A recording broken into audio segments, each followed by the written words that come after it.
일타 강사와 함께하는 경제일타해법. 오늘은요, 중국과 홍콩 경제 그리고 가상자산 전문가를 모셨습니다. 이재충 상무님 어서 오세요. 예, 안녕하세요. 저는 홍콩에 있는 그 자산고르는 2위 자산운용사고요. CSOP 자산운용에서 캐피탈 마켓 상무 맡고 있거든요. 그전에는 숏사이드에서 계속 마켓을 봤었거든요. 근데 이번 CSOP 오면서 한 3년 정도 됐는데 롱사이드에서 마켓을 보고 있어가지고 특히 중국이나 홍콩이요. 그래서 오늘 조금 재밌는 얘기 좀 많이 해드릴게요. 기대가 됩니다. 바로 첫 번째 질문 그럼 먼저 드려볼게요. 1분기 중국 경제 성장률이 5.3%. 네. 시장 전망치를 크게 좀 웃돌아서 좀 깜짝 놀란 성적이었는데요. 1분기 경제 성장률에 대해서 분석을 먼저 해주시고 연간 경제 성장률 달성이 가능한지도 함께 이야기를 좀 해주세요. 우선 간단하게 답변을 드리자면은 연간 경제 성장률 달성 충분히 가능하다고 보고 있거든요. 왜냐하면 중국 정부 같은 경우에는 추가적인 부양책들을 강력한 걸 내놓고 있지 않고 있잖아요. 왜냐하면 저 작년에 이제 5% 달성, 그 다음에 이번에 5.3% 달성, 충분히 경제가 자생력이 있다라고 보고 있고 그거에 대해서 추가적으로 뭐 재정 정책을 내보낸다든가 아니면 통화 정책을 내보낸다든가 하지 않고 있어요. 물론 그게 단점이긴 하죠. 증시적인 증시 부양 측면에서는. 근데 중국 정부의 지금 입장은 증시 부양이라기보다는 경제가 회복돼야 되기 때문에 향후 나중에 수치들이 안 좋게 나오면 그 강력한 재정 정책을 내보낼 거예요. 이번에는 LPR이나 RRR 같은 거를 그냥 그대로 고정했었죠. 그런 것들에 대해서 통화 정책으로 좀 완화 정책을 펼친다든가. 그래서 이런 정책들이 있기 때문에 우선 너무나 간단한 답변은 5% 달성 충분히 가능하다고 보고 있고요. 그럼 5% 달성이 쉬운 것이냐? 그렇진 않죠. 왜냐하면 작년에 5.2%를 달성했잖아요. 5.1%. 근데 그거는 기저효 효과이기 때문에 베이스 이펙트 때문에 그 전께 너무 낮았죠. 근데 이번에는 5% 상승한 거에서 다시 이어온 베이스로 5%를 더 달성한다니까 충분히 그러니까 힘든 거라고 이제 말씀드리고 싶고요. 근데 그거를 하기 위해서는 경제적인 자생이 우선 이루어져야 되고 그 다음에 거기에 추가적으로 중국 정부의 지원이 이루어질 거라고 보고 있어요.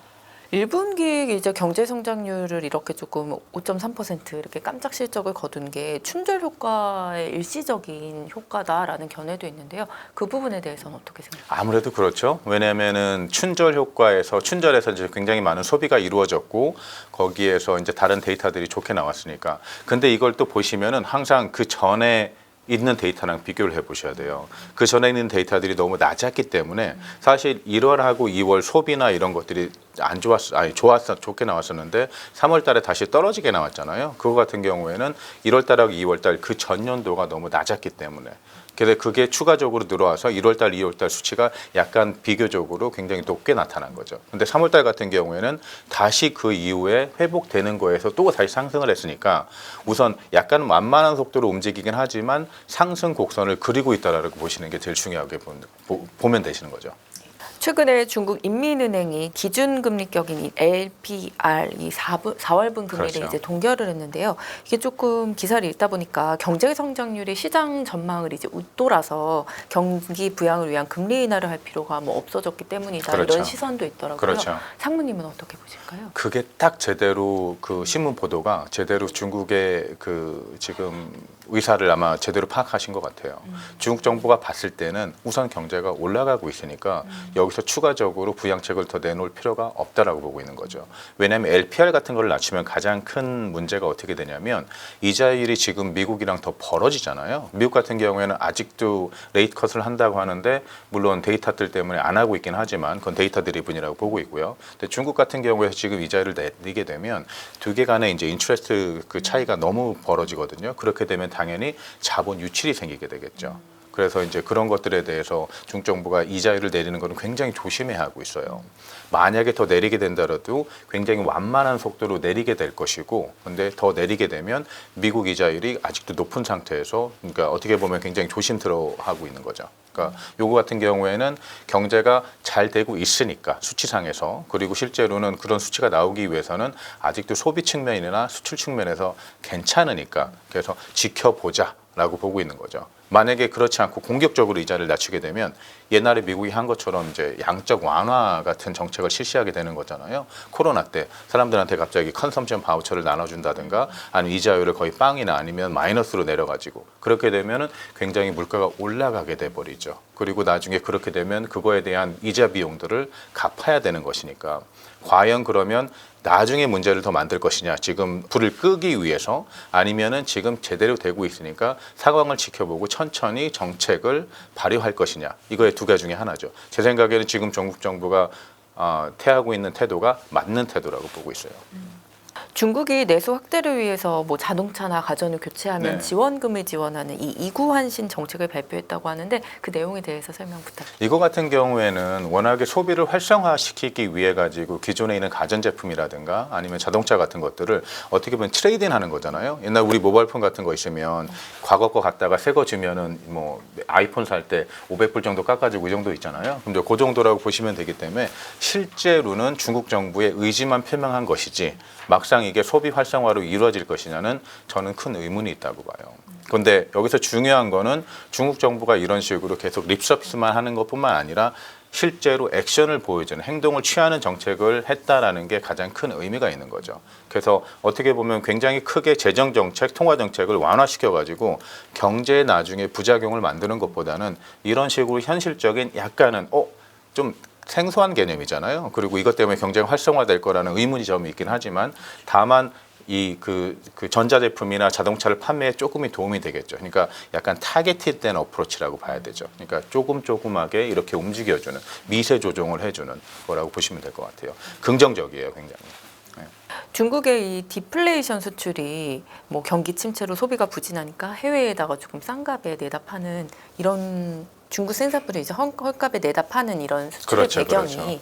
중국 정부의 보조금을 퍼주기 때문이다. 그렇죠, 뭐 그렇죠. 이런 시각도 있는데 이 부분에 대해서 한번 설명해 그 주세요. 시각도 어떻게 보면 표현만 약간 다른 것뿐인 거지. 중국 보조금이 태양광이라든가 아니면 전기차 이쪽 부분에 굉장히 많이 들어가 있긴 하잖아요.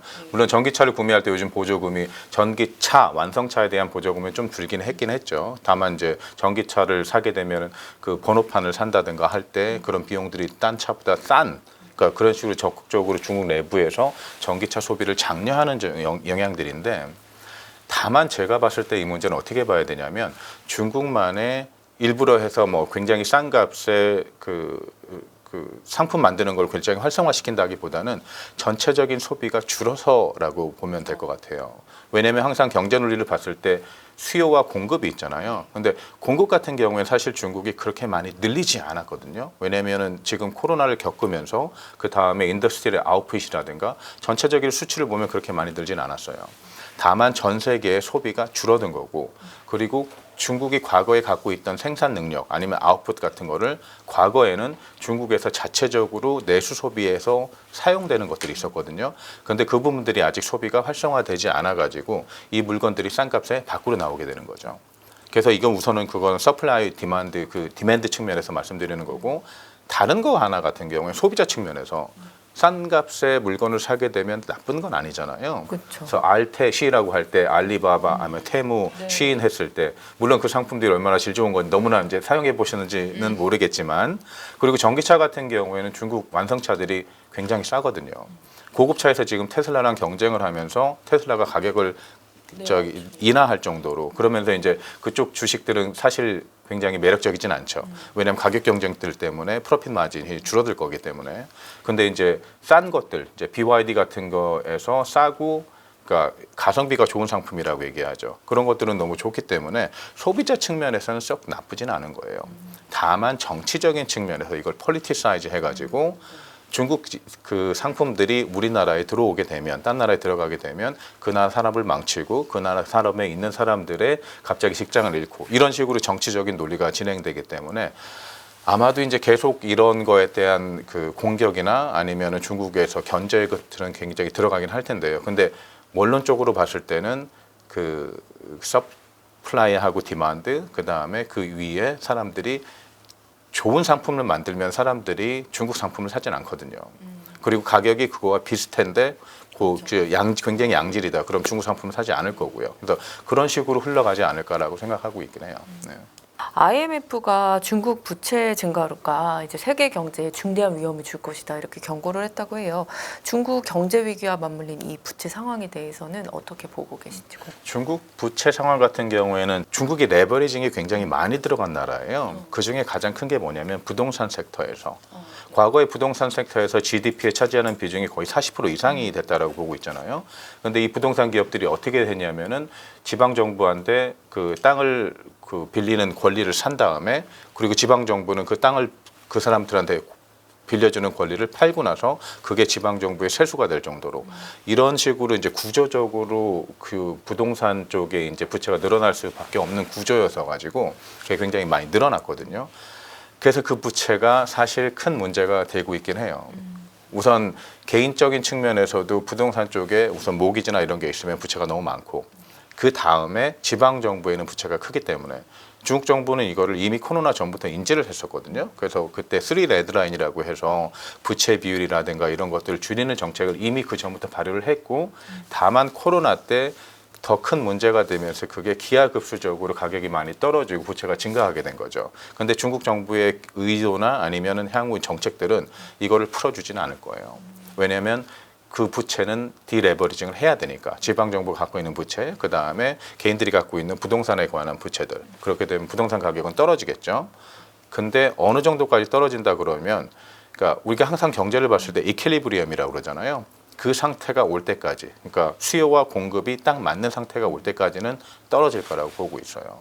근데 그게 언제가 될 건지는 아직 그 많은 사람들이 모르고 있긴 하죠. 근데 이제 그걸 가장 큰 신호로 봤을 때 이게 부동산 쪽에서 다시 그 부동산 구매가 살아날 거다라고 보고 있는 것 중에 제가 이제 최근에 본 것 중에 뭐냐면 홍콩에서 부동산 그 LTV 비율이 조금 올랐거든요. 이제 과거부터 이제 홍콩 부동산은 너무 높으니까 홍콩 정부에서 부동산 가격을 낮추기 위해서 그 정책을 취했었는데 그걸 폐지하자마자 중국에서 굉장히 많은 자금이 들어왔어요.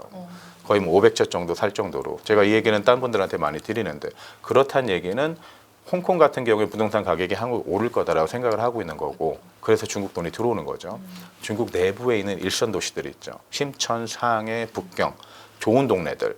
당연히 그런 정치 이제 가격이 떨어진다고 그러면 당연히 매수가 들어올 거고 그때는 제 생각에는 부동산 시장이 안정된다. 그렇게 되면 당연히 이제 지방 정부의 부채 문제도 조금 안정이 되겠죠. 그때는 중국 경제가 굉장히 원래대로 과거처럼 회복되지 않을까라고 생각하고 있긴 해요. 근데 부동산 문제는 아닌 부채 문제는 굉장히 큰 문제긴 해요. 중국 정부가 해결해야 될. 부동산 얘기해 주셔서 그런데 중국이 이게 몇 년째 지적이 되고 있는데도 부동산 불황이 좀처럼 좀 회복되지 그렇죠. 못하는 모습을 보이고 있잖아요. 올해 중국 부동산 전망은 어떻게 보시나요? 올해까지는 계속 떨어질 거라고 보고 있어요. 왜냐하면 중국 그 수요자들이 아직 경제에 대한 확신이 서지 않고 있거든요. 그래서 아무리 이자율이 낮춘다고 그래도 그거 같은 경우는 큰 문제가 되는 게 아니라 왜냐하면 부동산 가격이 지금 계속 10%, 20%, 30% 떨어지니까 내 모기지율을 내는데 한 달에 50만 원, 60만 원 덜 낸다고 하더라도 갑자기 부동산 구매를 하진 않잖아요. 그래서 부동산 가격이 더 떨어질 거라고 보고 있고 중국 정부가 이거에서 가격을 올리려고 하는 의도가 있다거나 이런 정책은 취하지 않을 걸로 보고 있고 다만 이게 뭐 부동산 기업들 중에 몇 개가 부도가 나고 그리고 이제 가격이 더 떨어지면서 적정한 가격을 찾을 때가 가장 중요하다고 보고 있거든요. 미국 이제 대선을 앞두고 후보들이 서로 중국 때리기에 이제 집중을 그렇죠. 하고 네. 있는데요. 뭐 누가 되든 간에 이제 중국 제재는 너무 명확해 보이는데 그렇죠. 그나마 중국에서 이제 조금 더 당선되기를 선호하는 후보라면 누가? 그 누굴까요? 중국이 선호하는 후보를 말씀드리긴 너무 힘들 것 같고 제가 선호하는 후보는 누구냐면 저는 이제 도널드 트럼프를 선호하고 있거든요. 그 이유는 뭐냐면 우선 도널드 트럼프 같은 경우에는 그 비즈니스맨이잖아요. 그렇게 되면 지금 공약으로 내건 관세를 높인다 이것들 분명히 그분이 공약을 그대로 지킬 거라고 생각하고 있지는 않아요. 그 당선된 이후의 경제 상황에 따라 가지고 그러니까 무조건 미국이나 아니면 미국 기업의 이득이 되는 아니면 다른 경제 이득이 되는 그 딜들을 취할 거라고 생각하고 있거든요. 그래서 중국이랑도 사실 제1의 경제, 제2의 경제, 교역량이 서로 두 번째 국가, 첫 번째 국가 이렇게 움직이는 나라랑 100% 뗄래야 뗄 수 없는 관계가 돼버리죠. 왜냐하면 중국 같은 경우는 아직도 전 세계 공장이고 서플라이 체인에서 굉장히 많은 부분을 차지하고 있는 나라니까 미국에선 중국이 같이 가야 될 파트너라고 보고 있어요. 경제 측면에서는. 그럼 중국이랑 딜을 하기 시작하겠죠. 그렇게 되면 거기서 중국이 필요한 거를 주고 자기가 필요한 거를 받고 가장 좋은 조건에서 그런 식으로 움직일 거기 때문에 과거처럼 조 바이든이나 아니면 그 전에 있었던 정책들처럼 너무나 강경하게 하는 것보다도 중국이 어떻게 보면은 서로 교역을 할 수 있는 파트너로서 움직일 수 있는 비즈니스 파트너가 아니 비즈니스 기회가 제공될 수도 있다라고 생각을 하고 있거든요. 트럼프가 됐을 네. 때요. 또 다른 측면은 뭐냐면 미국이 지금 중국에 굉장히 강경한 정책을 취할 수 있는 것들 중에 또 하나가 뭐냐면 우리가 흔히 대변되는 그 서방 국가들 있죠. G7 컨트리에서 한국하고 일본도 포함되긴 하죠. 그래서 이제 그 똘똘 뭉쳐가지고 중국에 대한 관세를 매긴다든가 아니면 어떤 땡션 같은 걸 한다든가 그런 정책을 펼 수가 있는데 다만 트럼프가 당선이 되면 트럼프는 그 나라들과도 비즈니스맨이기 때문에 서로 딜을 할 거라고 충분히 가능성이 있다라고 보고 있거든요. 근데 그렇게 되면 그 서방 국가들도 그러면 내가 지금까지 미국의 편에 서 가지고 중국을 굉장히 배척하고 중국이랑 교역을 하지 않았었는데 왜냐면 그 교역상에서 분명히 이득이 있을 거란 말이에요. 그죠? 서로 주고받으니까. 근데 그런 것들을 하지 않았는데 이제 그 국가들도 생각을 할 거라고 생각을 하고 있거든요. 그 중에서 가장 큰 예가 하나가 뭐냐면 대표적으로 미국이랑 가장 친하게 지내고 있는 미국에 이제 좀 그 붙어 있는 사이드킥이라고 표현하는 이제 호주가 있잖아요. 호주 같은 경우에는 그런 식으로 요즘 중국이랑 다시 이런 식으로 뭐 중국이 호주산 와인에 대해서 관세를 철폐해 주니까 다른 권리를 제공해 준 그러니까 이런 식으로 이제 계속 그 약간의 선순환 그러니까 원래 그 트레이드 워 있기 전에 그 전의 구조로 조금씩은 돌아가지 않을까라 생각하고 있어요.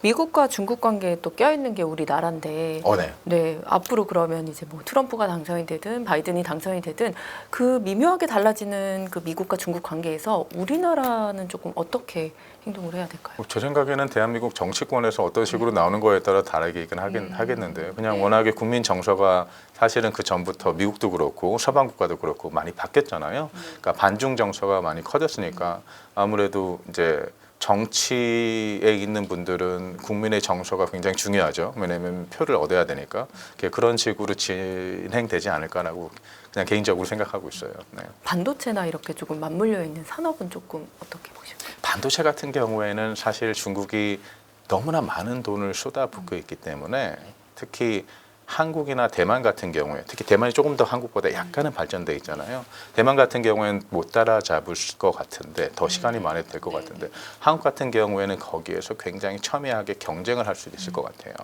제일 큰 건 뭐냐면 한국 반도체가 중국에서 이제 수출이 되는 부분들이 있죠. 중국이 이제 국산화를 이루고 있는 부분들이 어느 정도가 계속 늘어날 거기 때문에 가장 첨단 반도체는 못 할 거예요. 네.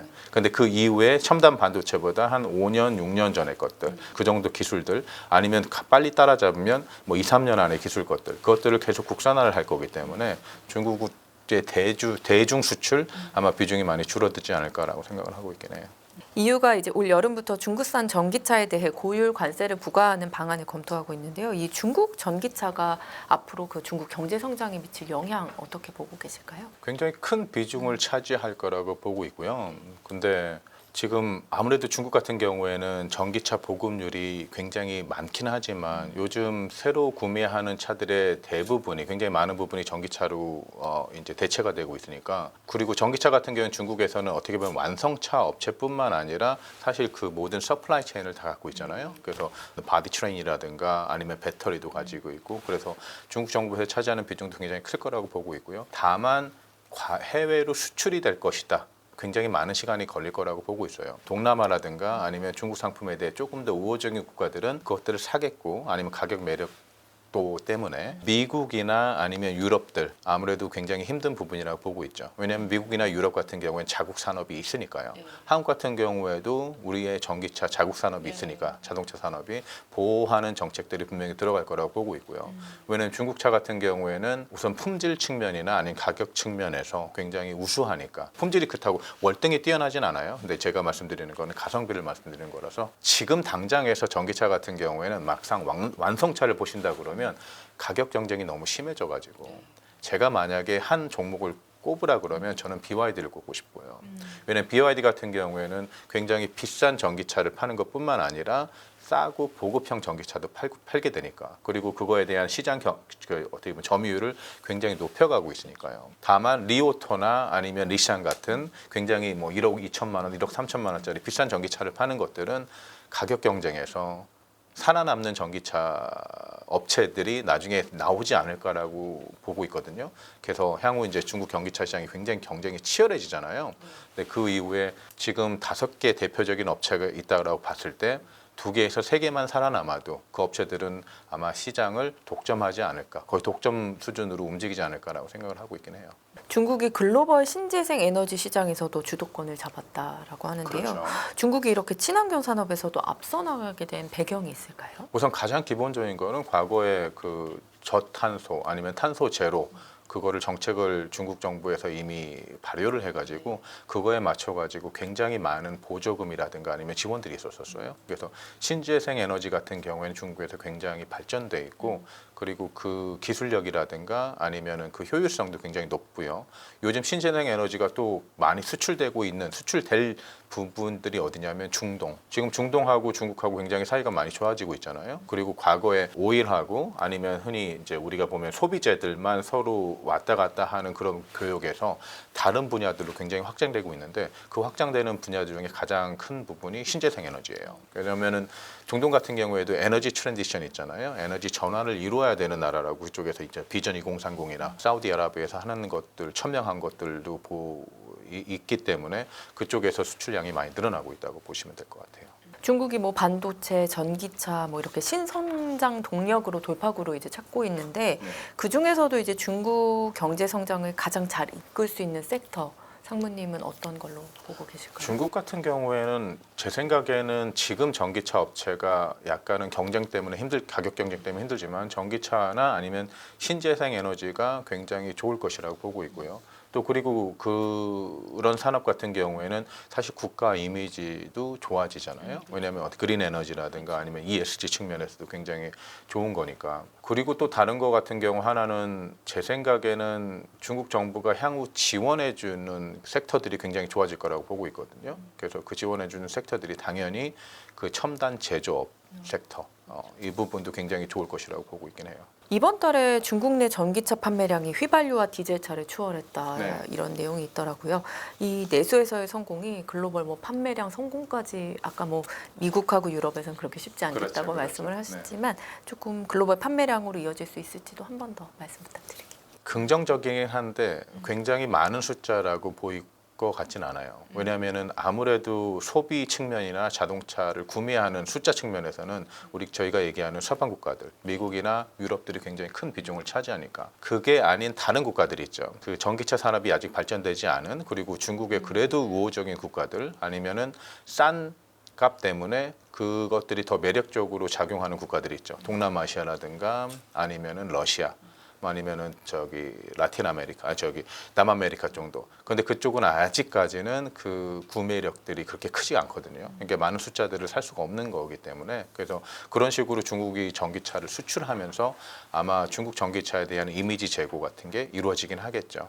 그러면서 이제 조금씩 확장되긴 할 텐데, 제 생각에는 아직까지는 내수용이 가장 클 거라고 보고 있긴 해요. 중국이 최근에 홍콩 금융시장 지원책을 이제 발표하면서 네. 중국 기업들의 홍콩 상장을 이제 독려했다고 하는데요. 네. 중국의 이런 지원이 중국이나 홍콩 증시에 미칠 영향은 뭐 어떤 게 있을까요? 우선 너무나 간단하게도 그날 증시가 2% 올랐으니까요. 네. 항생지수 같은 경우에는 너무나 분명하죠. 굉장히 긍정적인 효과고, 중국 정부가 그렇게 발표를 했다는 얘기는 중국 금융감독위원회 있죠. CSRC하고 그다음에 SFC하고 협의하에서 이루어진 거거든요. 그렇게 되면 중국 기업들이 홍콩에 상장하는 기준을 더 낮추면서 아무래도 더 많은 상장 기업들이 생길 거고요. 그다음에 커넥트라고 아시죠? 선강통, 후강통 해가지고 상해 심천 증시하고 홍콩 거래소하고 연결된 것들, 그런 것들에 대해서 이제 더 많은 기업들이 거기에 포함되면서 해외에 있는 그 투자자들이 중국 기업을 살 수가 있고 반대로 사우스반드라고 얘기하죠. 남양 방향. 중국에 있는 본토 투자자들이 홍콩에 있는 기업들을 살 수 있는 기업이 더 많아지기 때문에 거래량도 늘어날 거고 홍콩 기업들한테는 굉장히 좋죠. 홍콩 기업이라기 하지만 홍콩에 상장돼 있는 중국 기업들한테. 그리고 이제 그 너무나 분명하게도 거래량은 늘어날 거기 때문에 거기서 가장 많이 오른 주식이 어떤 거냐면 홍콩 거래소가 제일 많이 올랐어요. 지수가 2% 올랐는데 홍콩 거래소 3% 올랐다는 얘기는 홍콩 거래소 입장에서는 IPO가 늘어나고 그렇게 되면 수입이 더 늘어나고요. 그다음에 거래량이 늘어날 거기 때문에 그래서 굉장히 긍정적인 얘기긴 하죠. 중동 전쟁 이런 리스크 때문에 홍콩 증시나 아시아 증시는 하락했는데 중국 본토 상하이 종합지수, 심천 종합지수는 네. 오히려 이제 오름세를 보였더라고요. 그 이유는 어떻게 봐야 돼요? 그거 같은 경우는 굉장히 쉬운 질문은 아니에요. 왜냐하면 그 당시의 상황이 굉장히 복잡했거든요. 사실 중국 같은 경우에는 그때 뭐 GDP 발표가 나온다. 그래서 굉장히 긍정적으로 사람들이 기다리는 부분이 있었고 그리고 전체적으로 좀 길게 봤을 때는 중국이 굉장히 많이 떨어졌었죠. 이미 밸류에이션 자체가 너무 싸기 때문에 여기서 더 이상 떨어질 게 없다라고 어떻게 보면 되고 또 다른 건 뭐냐면 홍콩은 되게 많이 떨어졌었잖아요. 대신 그 본토주, A주라고 표현하죠. A주는 많이 안 떨어졌는데 사실 접근성이 A주 같은 경우에는 조금 더 떨어져요. 홍콩보다는. 왜냐하면 홍콩 같은 경우에는 모든 사람들이 홍콩 계좌를 열어서 사고 팔 수가 있기 때문에 해외 자본이 쉽게 들어갈 수가 있고 해외 자본이 빨리 빠져나올 수가 있고요. 그런데 본토 같은 경우에는 라이선스가 필요하거든요. QF 라이선스라고 쿼터제로 움직이는 거 있죠. 그리고 다른 거 하나는 커넥트에서도 굉장히 많은 종목들이 들어가 있지는 않고요. 왜냐하면 모든 종목들이 거기에다 상장되어 있는 거 아니기 때문에 아무래도 해외 자금들이 들어갔던 게 과거에 6개월 사이에 굉장히 많이 빠졌었잖아요. 굉장히 많이 빠진 데다가 접근성이 떨어지니까 아무래도 그 지정학적인 그러니까 중국 이해외 지정학적인 리스크에서는 영향을 좀 덜 받긴 했었죠. 굉장히 많은 요소들이 있기 때문에 과연 중동 사태가 더 확전되면 중국은 문제가 없을 것이다라고 얘기하는 거는 틀린 얘기라고 보고 있어요. 왜냐하면 중동 사태가 확전되면 유가가 오를 거잖아요. 그렇게 되면 중국에서 있는 상품들을 만들 때 원래 원자재 가격이 올라갈 거기 때문에 중국에서 당연히 기업들의 영업 마진이 떨어지겠죠. 그런 식으로 중국에 영향을 미칠 거기 때문에 어차피 중동 문제, 전쟁 같은 경우에는 전 세계 모든 증시에 부정적인 영향이에요. 다만 그 상황에서 중국 증시가 이런저런 여러 가지 요인들 때문에 덜 영향을 받았다는 거긴 하죠. 사실 중국이 인구 대국인데 최근에 출산율을 보니까 1.0이더라고요. 이제 우리나라가 0.72였는데 이제 똑같이 이제 저출생 그렇죠. 문제가 대두되는 것 같아요.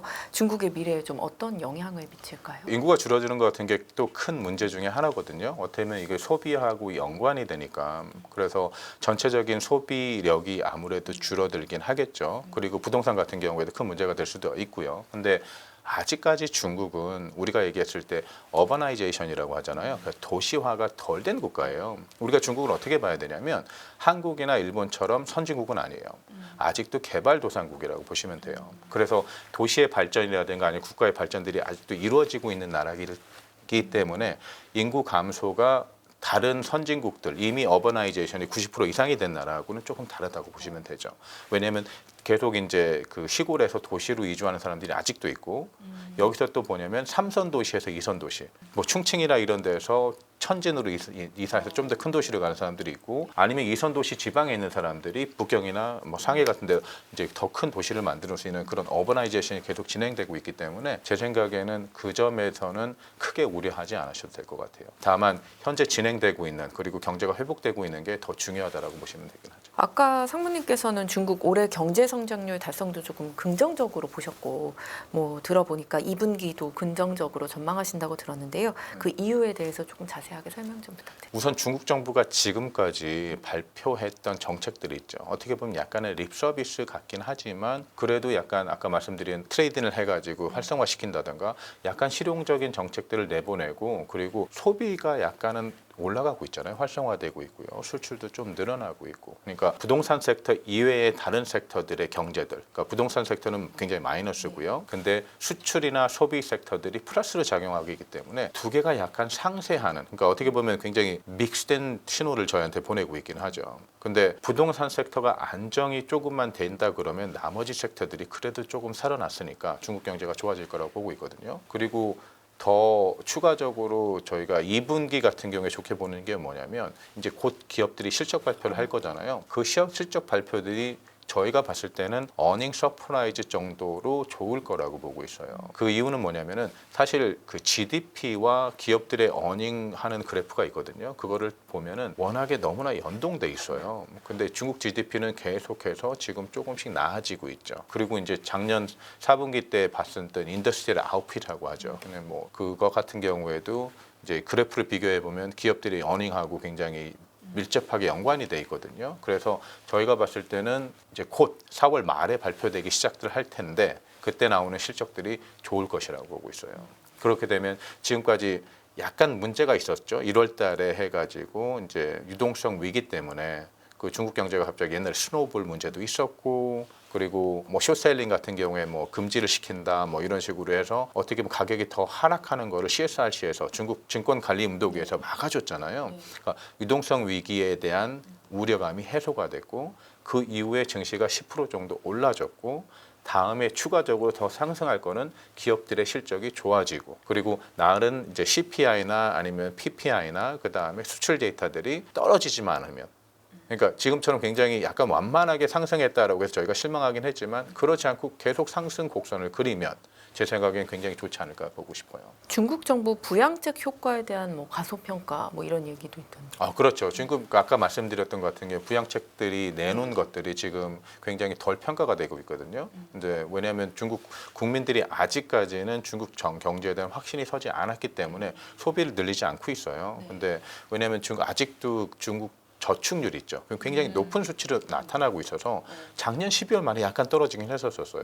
그러다가 다시 올라가면서 높아지고 있기 때문에 소비가 활성화되면서 아니면 중국 경제에 대한 확신이 서면서 그때부터는 이제 조금 이제 경제가 좋아지지 않을까라고 생각하고 있긴 하죠. 지금 뭐 주가를 봤을 때도 사실 그 곡선을 사실 그리고 있기 때문에 여기서 추가적으로 상승하는 동력이 필요한데 아까 말씀드린 기업들의 영업 실적이 좋아지면서 라고 그게 이제 어떻게 보면 그 시발점이 될 거라고 생각하고 있거든요. 중국에 대한 투자를 생각하는 분들에게 추천하고 싶은 투자 방법이 있다면 뭐가 있어요? 중국을 잘 아시는 분이라면 개별 종목에 들어가시면 너무 좋은데 중국 개별 종목 같은 경우 요즘 변동성이 너무 크잖아요. 그래서 ETF 같은 경우에도 어떻게 보면은 변동성이나 아니면은 지수 대표 지수 쪽으로 움직인다 그러면 다이버시피케이션이라고 하잖아요. 그래서 그런 것들이 다 유지가 되고 있기 때문에 ETF도 굉장히 좋은 방법이긴 하고 근데 사실 제가 ETF 운용사이기 때문에 이런 말씀드린 거라고 볼 수가 있고 유일하게 저희가 추천하는 그 지수는 하나 있어요. A50라고 본토에 상장된 50개 기업들을 다 모아놓은 거거든요. 그게 왜 좋으냐면 한국판 밸류업 있죠. 그리고 일본도 그걸 해가지고 굉장히 많이 올랐었고 중국 같은 경우에도 중터구라고 중국식 밸류에이션 특색을 맞춰서 중국 기업들의 가치를 상승시키자라고 해서 중국 정부도 그렇고요. 기업들한테 이제 공고한 게 있거든요. 그 개념에서 그 중국 국영 기업들이 있죠. 이 많이 좋아질 거라고 보고 있어요. 밸류에이션이. 그렇게 되면 그게 가장 많이 포진돼 있는 지수가 A50거든요. 그래서 그 지수가 아마 가장 수혜를 받지 않을까라고 보고 있거든요. 중기적인 측면에서. 당연히 장기적인 측면에서는 다른 여러 가지 것들을 다 고려해 보셔야죠. 최근 그 비트코인의 네 번째 이제 반감기가 지났는데 생각보다 가격이 오히려 뭐 중동 리스크 때문도 뭐 겹치면서 오히려 떨어지고 그렇죠. 횡보하고 이런 모습을 보이고 있는데요.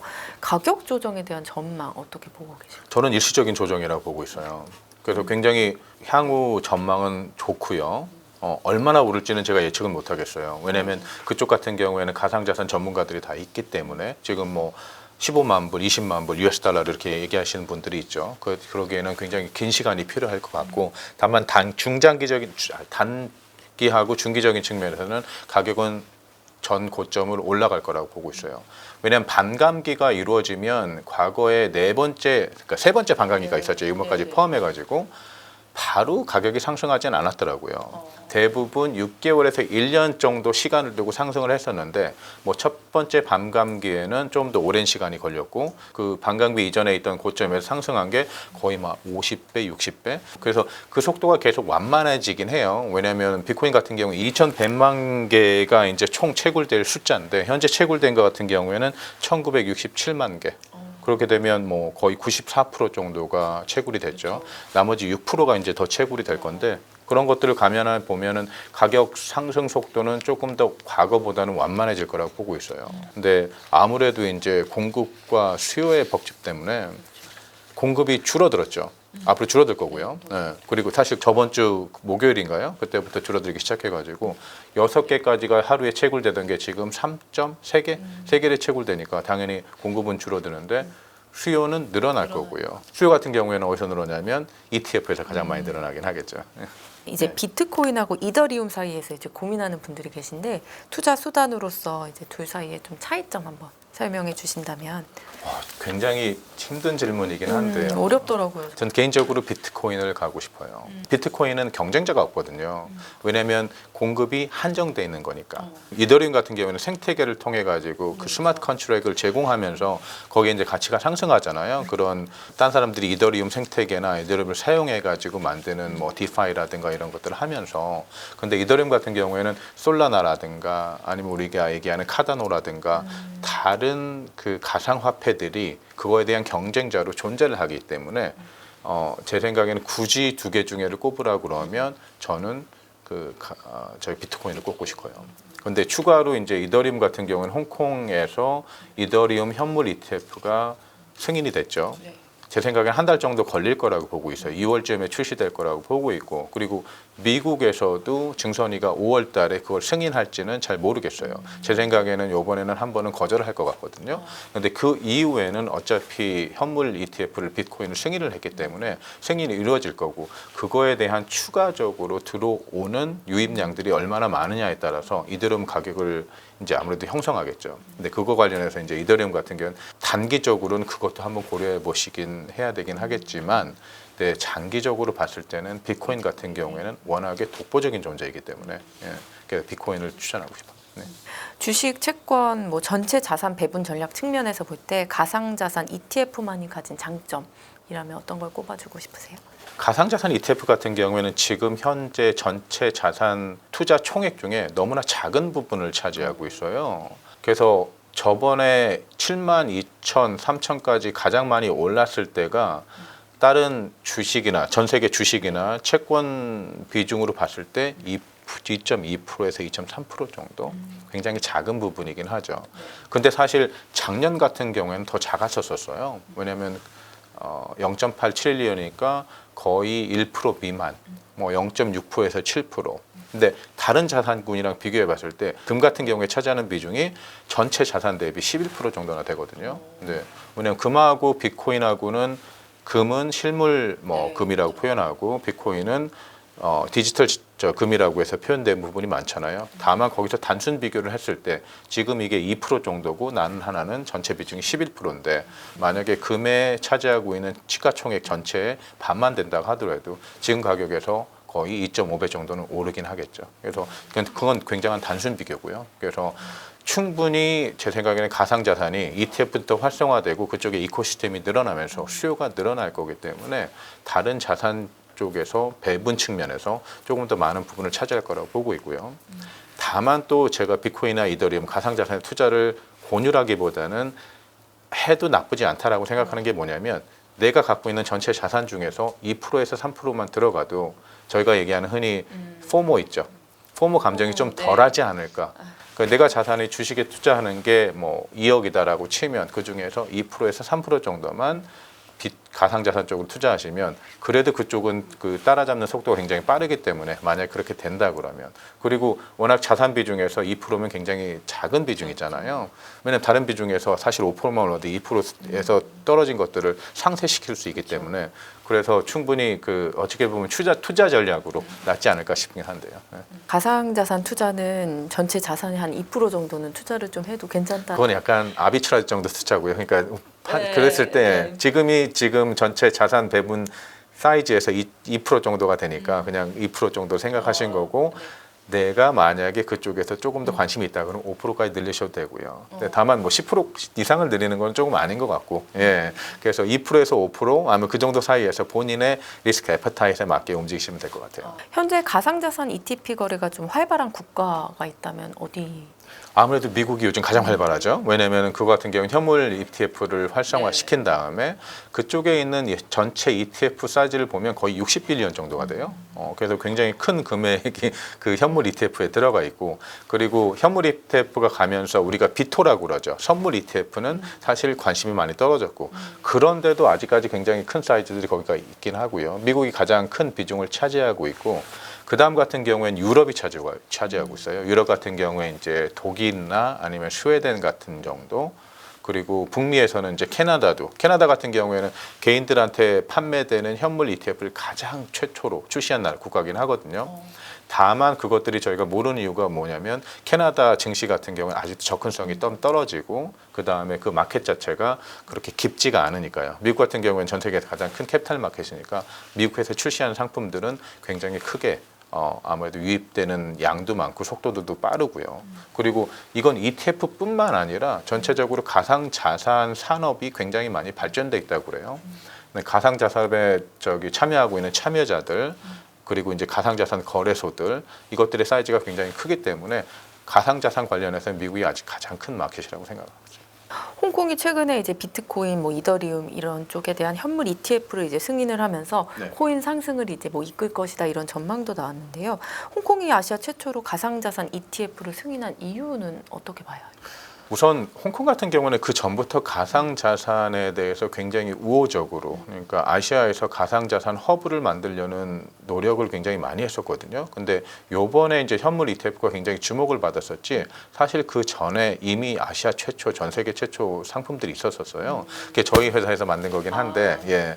그래서 저희는 선물 베이스로, 그러니까 비트코인 선물 ETF가 아시아 최초로 론칭이 됐고요. 그 다음에 이더리움 같은 경우는 전 세계 최초로 상장이 됐었어요. 네, 그 이후로 이제 미국에 있는 현물 ETF에 대한 관심들 때문에 이쪽 자금들이 많이 유입되긴 했었는데, 홍콩 같은 경우에는 그럼 아까 다시 설명을 드린다면 왜 그러냐면, 아무래도 그 코로나 때문에 그 전에 이제 중국 정부의 과도한 그 정책들이 홍콩까지도 미쳤었잖아요. 그래서 그 아시아에서 가상자산 아니면 금융 허브에 대한 위치가 조금 흔들리기 시작했죠. 왜냐하면 그 전체 증시 사이즈도 뭐 인도보다 작아졌다고 할 정도로, 그래서 그 과거의 아시아 금융 허브로서의 영광을 되찾기 위해서 홍콩 정부는 지금 가상자산을 육성시키는 그 섹터로 보고 있거든요. 그래서 굉장히 많은 지원이 이루어지고, 가상자산 거래소 같은 경우에도 해시키하고 아니면 OSL이라고 이미 승인을 해가지고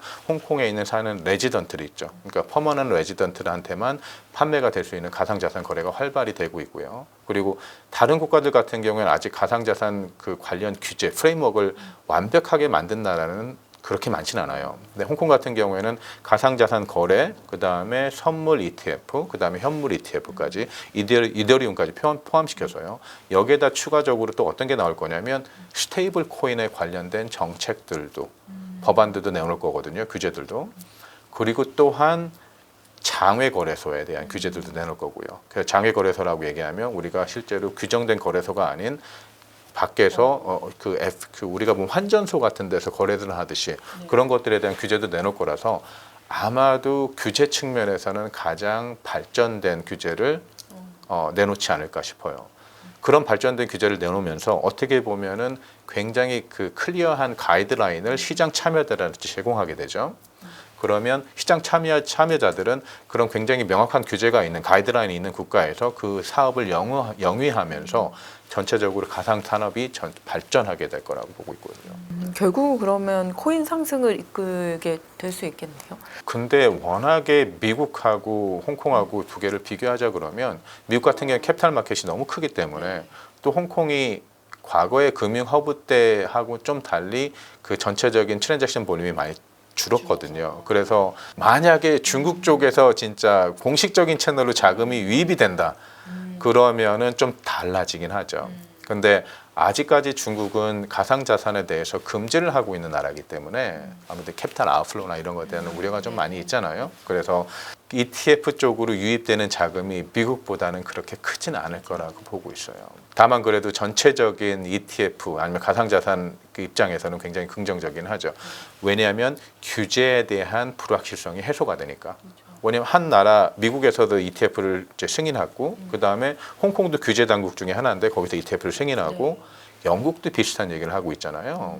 그리고 이제 대한민국 같은 경우에도 여당 야당이 동시에 이제 ETF를 만든다 그러고 그럼 관련 법안들이 만들어질 거기 때문에 가상자산을 투자할 때 가장 두려운 점 물론 가격이 떨어지는 것도 중요하긴 하겠지만 갑자기 금지가 될까 봐 불법이 돼가지고 내가 샀는데 그게 빵이 될까 봐 아니 팔 수도 없고 살 수도 없는 게 될까 봐가 가장 두려운데 그거 아닌 상태에서 그게 해소가 된다 그러면 나머지는 제가 계속 얘기하죠. 공급과 그 수요에서 움직일 거기 때문에 아무래도 그 기반 위에서 움직였을 때는 우리가 일반적인 투자 환경이 제공이 되겠죠. 명확한 규제 때문에. 그래서 그런 측면에서는 굉장히 긍정적이라고 보고 있어요. 그럼 홍콩 이 가상자산 ETF가 투자자 입장에서 볼 때 강점이라면 어떤 게 있어요? 우선 안전합니다. 안전하다는 얘기는 규제 안에 들어와 있는 거기 때문에 뭐 금융감독기관의 관리를 받고요. 그 안에는 플레이들이 뭐 가격 조정을 한다든가 아니면 그런 것들에 대해서 아무래도 덜 위험하긴 하죠. 가상자산 거래소 거래를 하게 되면 저는 가장 두려운 게 뭐냐면 해킹될까 봐. 네. ETF도 해킹이 돼서 언더라잉이 그러니까 가상 자산이 맡기고 있는 수탁에서 해킹이 된다 그러면 문제가 되긴 하겠죠. 근데 제가 갖고 있는 가상 자산이 갑자기 해킹이 돼서 사라지진 않잖아요. 다만 해킹 사고가 전 세계 어딘가에서 벌어졌다고 쳐요. 그렇게 되면 가격에 영향을만 미칠 뿐인 거지. 제가 갖고 있는 게 해킹이 돼가지고 완전히 사라지는 게 아니기 때문에 아마 해킹 위험에서 굉장히 자유로울 거라고 보고 있고 그리고 편리성. 왜냐하면은 지금 증권 계좌에서 내가 증권을 사듯이 그걸 사시기만 하면 되거든요. 그리고 그거에 따라 가지고 가상자산에 대해서 익스포저를 갖고 가시는 거죠. 다만 가상자산 거래소 사시려면 거기서 그 계좌를 연동시켜야 되고 가서 구매를 하셔야 되고 그리고 그 가상자산이 수탁하고 있는 데에 대해서 이 사람들이 잘하고 있는 것인지 해킹 위험에 대한 노출이 돼 있고요. 아니면 실제로 요즘 굉장히 가상자산 투자를 잘하고 계시는 젊은 분들이 있는데 뭐 콜드 월렛도 있고 소프트 월렛도 있고 가상자산 거래소에 그걸 포함하고 저기 내가 보관하고 있는 것도 있잖아요. 콜드 월렛에서 해가지고 그 암호키를 잊어버려가지고 가상자산 그러니까 하드웨어에서 갑자기 뭐 영국에서 어떤 사람 쓰레기장에서 가서 아직도 찾고 있다. 그런 분실 위험들이 아직도 있기 때문에 리스크 측면에서는 당연히 그 ETF, 그러니까 증시에서 거래대가 되고 있는 거를 사는 게 좋긴 한데 다만 거기에 단점은 뭐냐면 비용이 들죠. 그거와 관련된 ETF를 운영하고 있는 운용사 비용과 만약에 ETF 운영하고 있는 게 이게 선물 베이스다 그러면 선물을 이제 롤오버하는 비용들 이런 것들이 드는데 다만 이제 그것들이 이제 판단을 하셔야죠. 나는 이 비용을 지불하면서 나는 ETF를 사고 싶은 것이다. 아니면 나는 내가 좀 공부를 해서 아니면 다른 위험을 감수하더라도 가상자산 거래에서 살 것인가. 이건 두 개는 비교하시면 되겠죠. 본인의 투자 성향에 따라서 아니면 본인이 어느 정도 그 투자를 할 때 그 오퍼레이션 측면에서 그걸 잘 이해하고 있는지 그거 갖고 있는 위험성이나 이런 것들 그걸 잘 생각하시면 되긴 하겠죠. 한국은 아직 ETF가 이제 법적으로 허용 전인데 추후 허용 가능성에 대해서는 어떻게 보세요? 그냥 제 개인적인 생각에서는요. 워낙에 그 정당에서 그것 공약으로 내걸었기 때문에 충분히 가능성이 있다라고 보고 있고요. 그리고 지금 전 세계 모든 국가들이 그쪽으로 나가고 있는 추세잖아요. 왜냐하면 그거에 대한 관련 규제를 제공함으로써 시장 참여를 늘려야 되기 때문에 안 그러게 되면 나중에 혹시나 그거에 대한 경쟁력이 줄어들 수가 있죠. 지금 홍콩 같은 경우에도 같은 개념이라 보시면 될 것 같아요. 홍콩이 물론 일국 양제로서 다른 법 체제를 갖고 있는 국가긴 하지만 중국이잖아요. 중국의 한 도시일 뿐이에요. 근데 홍콩에서 가상자산이 허용돼서 이미 현물까지 나올 수 있었다는 얘기는 그러니까 중국도 가상자산 관련해서 이거에 대한 경쟁력을 놓치고 싶지 않은 거죠. 거기에다 홍콩이 그 가상자산 허브로서 굉장히 경쟁력을 발휘할 수 있는 또 가장 큰 그게 하나가 뭐냐면 거기에는 자본도 굉장히 많고요. 이미 있는 자본. 두 번째 같은 경우에는 이미 금융기관에 있는 인력풀들이 엄청 많아요. 왜냐하면 가상자산 같은 경우에는 실제 우리가 피앗 커런시로 해서 현물로 이제 실제 세상으로 들어오기 위해서는 전통적인 금융기관들의 상품들이 많이 만들어져야 되거든요. 그리고 그거에 대한 인력이나 아니면 노하우 아니면 널리지가 있어야 되고 그런 것들 때문에 홍콩이 더 가상 발전에서 굉장히 그 좋은 위치가 될 수 있다고 생각을 하고 있고요. 중국이 홍콩을 어떻게 보면 프락시로 사용해 가지고 한다고 쳤을 때 다른 국가들도 절대로 이걸 놓치려고 하지는 않겠죠. 대한민국도 그 중에 하나일 거라고 생각을 하고 있고요. 네. 국제적인 자산 운용사로서 현실적인 가상자산 투자 방법에 대해서 조언을 해주신다. ETF가 가장 맞다라고 보고 있고요. 네, 비용도 고려하셔야 되고 그 다음에 거래량이나 해가지고 매매 비용도 고려를 하셔야 될 거고요. 왜냐하면 유동성이 풍부하면 할수록 그 매수 매도 효과가 좁아드니까 내가 살 때 싸게 사고 팔 때 비싸게 팔 수가 있죠.